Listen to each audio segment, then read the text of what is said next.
Well, because any talks or any resolution of the conflict has to be based on international law. And the law is clear. There's a tenet, a basic principle of international law, that it's inadmissible to acquire territory by war. Israel acquired the Golan Heights in the course of the June 1967 war. And therefore, under international law, it has no title to any of the Golan Heights. There has to be a full Israeli withdrawal to the pre-June 4, 1967 border. That's a precondition. You can't resolve any conflict unless there are basic principles. And the principles for resolving the Israel-Palestine conflict or Israel-Syria conflict has to be international law. Just a couple of days ago, Israel's Deputy Foreign Minister, Danny, paid a visit to our studio. Just listen to what he said. It's coming right up. Hamas is the real enemy of peace. Hamas is enemy of the Palestinian interest. By the way, Hamas does not represent Palestinian interest, but Iranian interest. They're being helped and supplied and financed and equipped by Iran with the same ideology of Sharia, you know, of a very, very radical Islamist entity. It's pretty clear what he's saying. The onus rests with Hamas, or Hamas as he calls it. What's your take on this? Well, it's not as if Hamas has been around since eternity. The Israelis had the option of settling the conflict with the Palestinians before January 2006, when Hamas was elected into office. If Hamas is the obstacle, then why weren't they able to settle the conflict before Hamas was elected into office? Because they refused the terms of the international community. Every year, as it happens in November this month, the international community votes on a resolution at the United Nations General Assembly to settle the conflict. And every year the vote is the same. The whole world on one side, 161 nations last year. And then there are the United States, Israel, Nauru, Palau, the Marshall Islands, Micronesia, and sometimes Australia on the other side.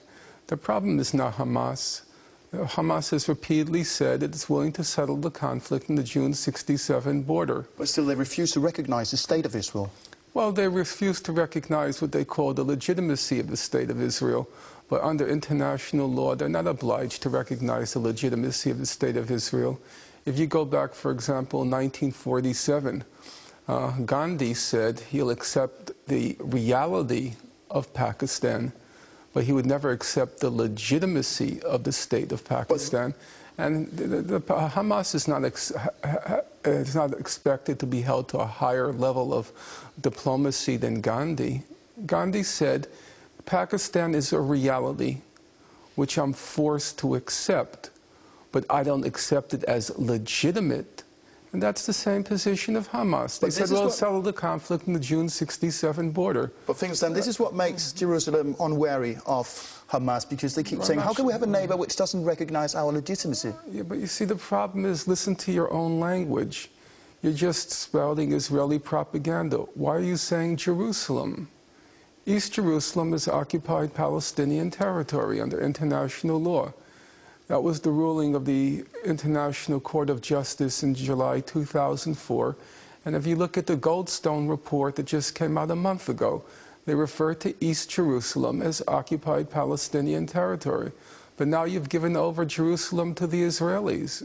You're just repeating Israeli propaganda. They have no title under international law to East Jerusalem. But speaking of what you call my Israeli propaganda, which I'll refute, but anyway, you're on record for saying that Israel is a terrorist state, that it's a lunatic state. I saw that in the Turkish English language daily today, Saman. Don't know if they quote you correctly, but anyway, why do you use such stark language about a state which is essentially just defending its own right to exist? Okay, you accuse me of using stark and provocative language. So let's take the renowned international jurist Richard Goldstone, the person who was the chief prosecutor for the war crimes in Rwanda and war crimes in Yugoslavia. And he came out a few weeks ago with a report on what Israel did in Gaza approximately a year ago. And he said, and now I'm quoting him, he said the purpose of what Israel did was to, quote, punish, humiliate, and terrorize a civilian population. Terrorize a civilian population. So is Mr. Goldstone also guilty of incendiary language? or is he simply accurately reporting what happened? Terrorism is a fact. And terrorism refers to the targeting of civilians and civilian populations and civilian infrastructure to achieve a political end. And Israel routinely targets civilians and civilian infrastructure to achieve political goals. So it's terrorism. A terror state. What do you Well, say? it's terrorism. I mean, I can't help it if that's what Israel chooses as its targets. Can I ask you, do you think that If Israel chose military combatants and military infrastructure, then it wouldn't be a terrorist state, but that's not what it chooses to do. terrorist state or self-defense, you know, it depends on the eye that looks at it? No, even if you're engaging in self-defense, let's say for argument's sake, Israel were engaged in a war in self-defense in Gaza, for argument's sake. That still means you can engage in terrorism. You can be engaged in a war of self-defense, but if in the course of the war you're targeting civilians and civilian infrastructure, then you're engaged in terrorism. That's the basic distinction in international law between the reason why you went to war and how you're conducting the war. Finkelstein, now, you may have what gone... do you think, sorry for interrupting, but when you raise these issues, what do you think the international community should do about Israel? How should the case of Israel be handled? There's a very simple way to handle it. They should enforce the law.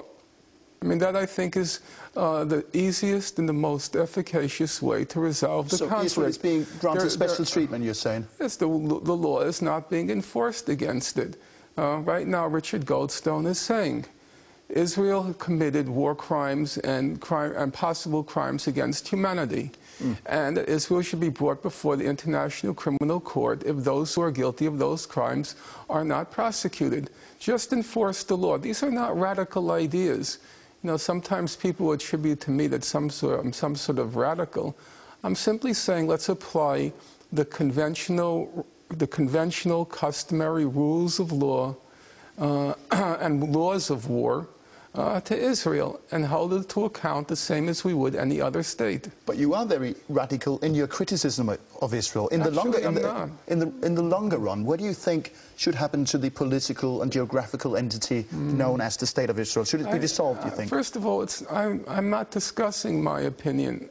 I'm discussing, and what I try to put forth is what the international community has resolved on. But I'm asking your opinion about Israel's future. My opinion, honestly, it's not a claim of false humility, but my opinion I don't consider to be important.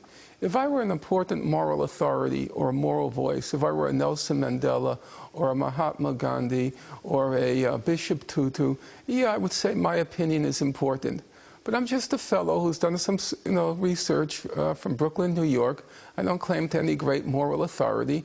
And I'm simply saying that based on the research, it's pretty clear that the problem with the conflict is that the international community does not hold Israel to basic principles of law and the laws of war as it would to any other state. And that's the problem.